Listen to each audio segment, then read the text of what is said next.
can't stop. Fuck around, make my 40 pop. Boruto chapter 58 review. Alright guys, this chapter right here was a decent little chapter, gave us a lot of insight on exactly the decision of Boruto and Naruto in regards to the pills that could potentially suppress the Karma Seal. And not only that, this chapter showed a lot of character growth from Boruto, also Kawaki in this chapter as well. It starts off with, of course, the bowl of pills, with Boruto and Naruto talking about if they're gonna actually take the pills. Now, we know about the situation. It's pretty much like a long-standing situation. Boruto has had the Karma Seal for a very long time, ever since episode 65 or chapter 10 of the Boruto manga, and because of that, he's pretty much about to turn into an Otsutsuki member. Now, Boruto is about 80% complete, and he could potentially turn to Momoshiki like literally in a couple of weeks, or potentially even in a couple of months. Now, these pills are actually going to suppress the speed of him actually turning into an Otsutsuki member. At the beginning of the Boruto series, we've seen Boruto around 16 years old, and he still had the Karma Seal. Now, we were wondering if Boruto was already 80% right now,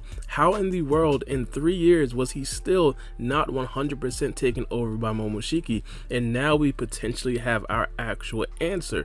These pills right here might actually be the reason why he's still able to actually live and function while Momoshiki isn't necessarily able to take over his body. Now, in this chapter right here, Boruto took the pills without hesitation, and to Naruto's surprise, I'm not gonna lie to you guys, when I seen this in the Boruto manga, I was absolutely dying just because of Naruto's reaction. But regardless, Boruto had a very good reason on why he did actually take the pills. Boruto explained his decision by saying it might take someone time to find their resolve, but in my case, I've been there preparing for the worst for a while now, and so in terms of the karma, Boruto is already there, which is a very, very good explanation. Not only that, there is a lot of fear surrounding the bowl of pills, and it's pretty much because of the fact that we don't really trust Amato.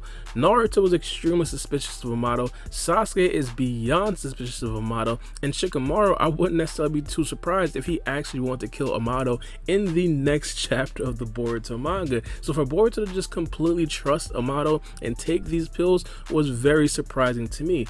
At first, my opinion was that I thought that Naruto should get the pills tested. But again, we don't really know if that was the case. We don't necessarily know if Naruto actually did vet these pills mainly because it is the Boruto manga. They do cut a lot of the stuff out, and you can't necessarily blame them for that mainly because it is a monthly manga. But regardless, Boruto takes the pill. We understand that now. This right here is probably the reason why Boruto still has the Karma Seal after the time skip, and these pills most likely are probably going to work. Not only that, the scene immediately shifts into Kawaki talking to Boruto, and he thought that Boruto taking these pills was essentially him giving up on the plan. Now, the plan itself, just like Boruto said in this chapter, is extremely idealistic. It was a quote-unquote hypothetical. No one really knows if Boruto can actually give Code a Karma Seal, and if Boruto can actually give Code a Karma Seal, no one really knows if Code is going to be compatible with Boruto, and that's all assuming that they're able to actually subdue Code by actually beating him in a battle. And as of right now, Boruto and Kawaki are not able to do so. So they come to the conclusion that they're going to train,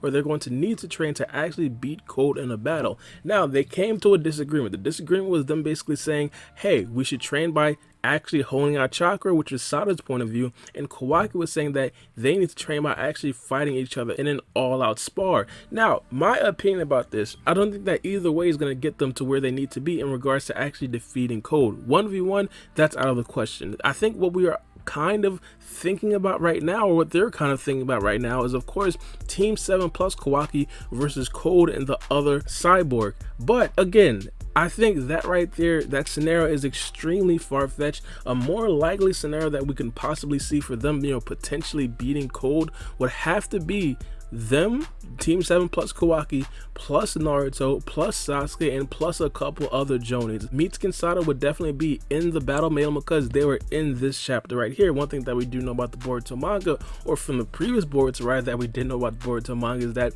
they don't like to waste time.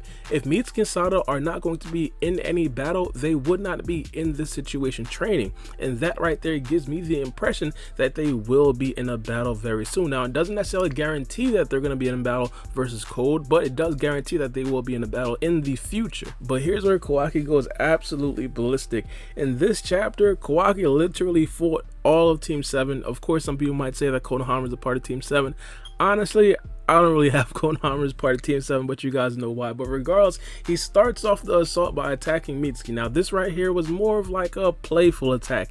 He attacked Mitsuki mainly because he wanted to show Mitsuki his form of actual training. This is when they were discussing which way of training they should actually go about. Now he attacked Mitsuki, immediately blocked it, and this right here was the first time Kawaki pretty much ever seen Mitsuki in action.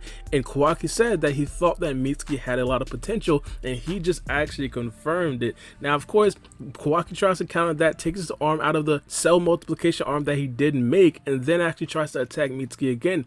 Mitsuki dodges it. Now at this particular point, it comes to like a break in the action, and Sada is basically yelling. She's freaking out mainly because she wants to train the way that she wants to train, and Kawaki just going about how he wants to train right in front of her face. And remind you guys, the last time that we did see Sada in very important episodes, she was essentially being the leader and taking down a huge member of the Kata organization named Boro. So of course, in her mind, she's thinking that she deserves a lot more respect than Kawaki himself is giving her. But regardless, Kawaki doesn't care at all. In fact, he actually attacks Sada. Now this right here is very huge, mainly because I want you guys to understand, this right here is essentially the first time that we are seeing Kawaki in action without the Karma Seal. Now again, I do want to point this out, it doesn't necessarily mean that they're going 100%, but you can actually think, I mean, this right here is essentially Sada versus Kawaki. And of course, I just want to point out how Kawaki does Sada. So Kawaki tries to hit Sada. Sada jumps up in the air. She basically says, all right, I'm pissed, you're gonna, and then she does a fire style fireball jutsu.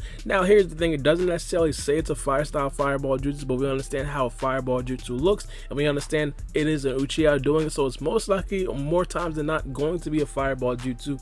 Kawaki just blocks the fireball jutsu by his cell multiplication, and this right here for Boruto was extremely surprising. Boruto said, hey, that was easily blockable, and it's pretty much the same reaction that we all had when Boruto and Kawaki in the last episode of the Boruto anime, or the past couple episodes in the Boruto anime, when Boruto and Kawaki did spar a little bit, and Kawaki just blocked Boruto's Rasengan with his cell multiplication, and just thought of it and just basically threw it away like it was nothing, like it was absolutely nothing, which is absolutely insane. So this pretty much just fortifies the fact that Kawaki's defense is pretty much one of the best in the new generation. I think his defense plus Shinki's defense is going to be the best. I really want to know what you guys think about this in the comment section below.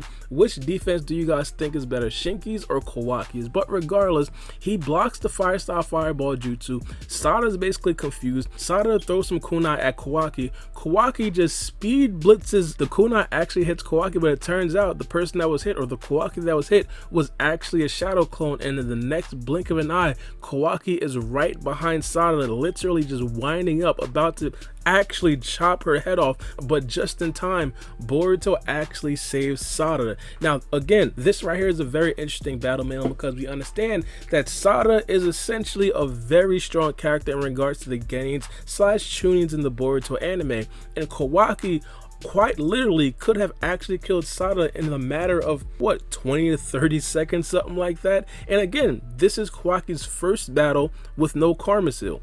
This right here seemed absolutely insane. I mean, a lot of people were actually questioning if Kawaki is going to still be good even without the Karma Seal.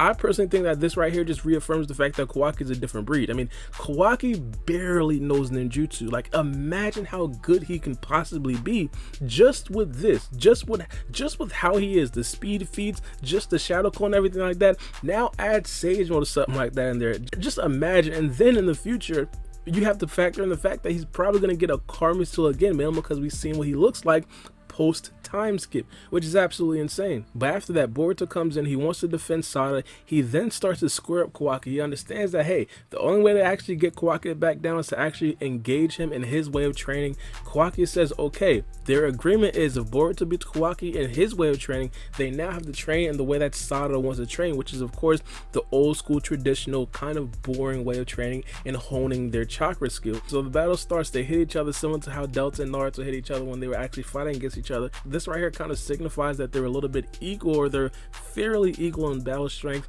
Of course, it's not necessarily 100%, but regardless, we understand Kawaki rears back. He does a self multiplication, tries to hit Boruto. Boruto tries to hit Kawaki. Kawaki dodges it. Kawaki counterattacks, hits Boruto. That was a shadow clone jutsu. Boruto uses the Rasengan, charges at Kawaki, but the Rasengan couldn't even touch Kawaki. Kawaki hits the shadow clone, and the shadow clone basically disappears. Just a very, very good fight. Now, it comes to a point in the battle where Kawaki uses the bio energy blast. Now, again, this is a blast that we're not 100% sure if it actually comes from chakra, but regardless, this right here was definitely something that we've seen Kawaki use before. He basically blew Gaara's top of his body off by using this, but in this case, Boruto activates his Karma Seal and just absorbs the blast. Now, this right here is very significant, mainly because this right here is one of the first times that Boruto actually activates his Karma Seal alone in the Boruto manga.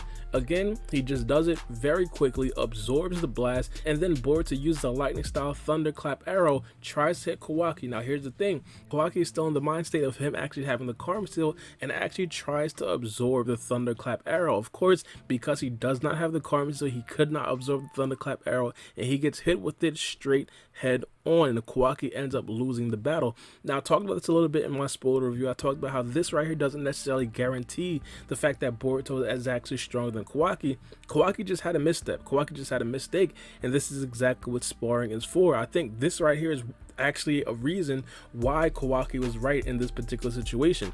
In my opinion, I think the best way for them to actually get better is through this sparring way. Now, of course, Kawaki is a different character, mainly because he himself needs to learn a lot about chakra, and I think he could basically benefit a lot from some 1v1 training, not only with Naruto, but also with Sasuke as well. But regardless, Boruto beats Kawaki. But it's been your boy Barbie. Let me know what you guys think about this in the comment section below, and give me your opinions about Kawaki literally trying to solo Team 7 in this chapter. But it's been your boy, and we out. It's a knife.